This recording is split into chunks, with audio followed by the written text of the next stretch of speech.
Hi friends, welcome to C3 Chris crafts and cookery. நான் உங்கள் Chris. இன்னைக்கு நம்ம சேனல்ல வேலண்டைன்ஸ் டே ஸ்பெஷலா ஹார்ட் ஷேப் பட்டர் குக்கீஸ் எப்படி செய்யறதுன்னு தான் பார்க்க போறோம். முதல்ல ஒரு மிக்சிங் பவுல்ல ஜலிக்கிறது வச்சுட்டு 4 கப் மைதா சேர்த்துக்கலாம். கூடவே 2/3 கப் கார்ன்ஸ்டார்ச்சும் கொஞ்சம் உப்பு சேர்த்து எல்லாத்தையும் ஜலிச்சு எடுத்துக்கலாம். ஜலிச்சு எடுத்ததை நல்லா ஒரு மிக்ஸ் பண்ணி விட்டுட்டு அடுத்த ஸ்டெப்க்கு போகலாம். அடுத்தது ஒரு மிக்சிங் பவுல்ல 225 கிராம் வெண்ணெய் சேர்த்துக்கலாம். வெண்ணெய் வந்து ரூம் டெம்பரேச்சர்ல இருக்கணும், அதனால ஃப்ரிட்ஜ்ல இருந்து முன்னாடியே வெளியே எடுத்து வச்சிருங்க. பட்டரை நல்லா பீட் பண்ணா ஒயிட் கலர் ஆகும். அந்த மாதிரி ஒயிட் கலருக்கு வந்தா அது பீக் வந்துருச்சுன்னு அர்த்தம். அப்புறம் சுகரை 1 கப் சேர்த்து பீட் பண்ணிக்கலாம். பவுடர் சுகர் சேர்க்கணுன்ட்டு இல்லை, நார்மல் சுகரே சேர்த்துக்கோங்க. ஓரளவு அதை நல்லா பீட் பண்ணதோ 2 முட்டை சேர்த்து அதையும் பீட் பண்ணிக்கலாம். இந்த பட்டரும் சுகரும் பீட் பண்ணி நீங்கள் டேஸ்ட் பண்ணி பார்த்துருக்கீங்களா? அவ்வளோ சூப்பராக இருக்கும். இப்போ நம்மளோட butter sugar and egg mixer ready.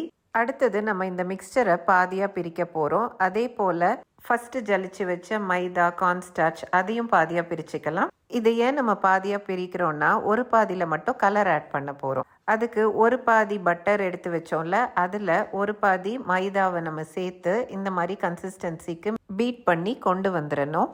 அடுத்தது ஃபுட் ராப்பை ஸ்ப்ரெட் பண்ணிவிட்டு மாவை நடுவில் வச்சு மறுபடியும் அதை மூடி லேசாக தேய்ச்சி ஃப்ரிட்ஜில் ஒரு 1/2 மணி நேரம் செட் ஆகுறதுக்கு வைக்கலாம்.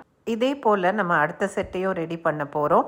எடுத்து வச்சிருக்கிற அடுத்த பாதி பட்டர் மிக்சரில் ரெட் கலர் ஃபுட் கலரிங் சேர்த்து நல்லா மிக்ஸ் பண்ணிவிட்டு மைதாவையும் சேர்த்து அந்த கன்சிஸ்டன்சி கொண்டு வந்து ஃபுட் ரேப்பில் வச்சு தேய்ச்சிட்டு ஒரு 1/2 மணி நேரம் ஃப்ரிட்ஜில் செட் ஆக விடலாம்.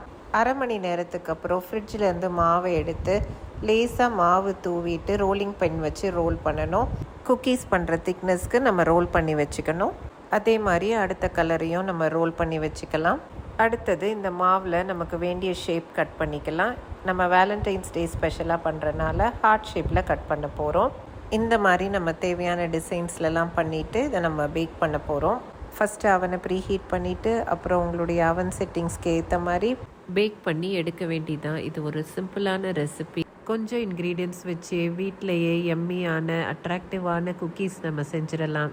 இதில் சேலஞ்சிங்கான பார்ட் வந்து நம்ம டிசைன் போடுறது தான். நம்ம பிளெயினாக குக்கி கட்டர் வச்சு கட் பண்ணிவிட்டு பேக் பண்ணோன்னா நம்ம ஈஸியாகவே முடிச்சிடலாம். ஆனால் இந்த மாதிரி டிசைன்ஸ்லாம் மேக் பண்ணோன்னா கொஞ்சம் பொறுமையாக பண்ணணும். ஆனால் நம்ம எக்ஸ்பீரியன்ஸில் பழக பழக ஈஸியாக வந்துடும். அவ்வளோதான், நம்மளோட எம்மியான அட்ராக்டிவான valentine's day special butter cookies ready. Friends, உங்களுக்கு இந்த வீடியோ பிடிச்சிருந்துச்சுன்னா இந்த வீடியோக்கு ஒரு லைக் கொடுத்துருங்க. இது போன்ற நிறைய வீடியோஸ் பார்க்க நம்ம சேனலுக்கு சப்ஸ்கிரைப் பண்ணிக்கோங்க. மீண்டும் இது போன்ற இன்ட்ரெஸ்டிங்கான வீடியோஸுடன் உங்களை நான் விரைவில் சந்திக்கிறேன். அதுவரை உங்களிடமிருந்து விடைபெறுவது உங்கள் Chris. Until then, take care. Tata. Happy Valentine's Day.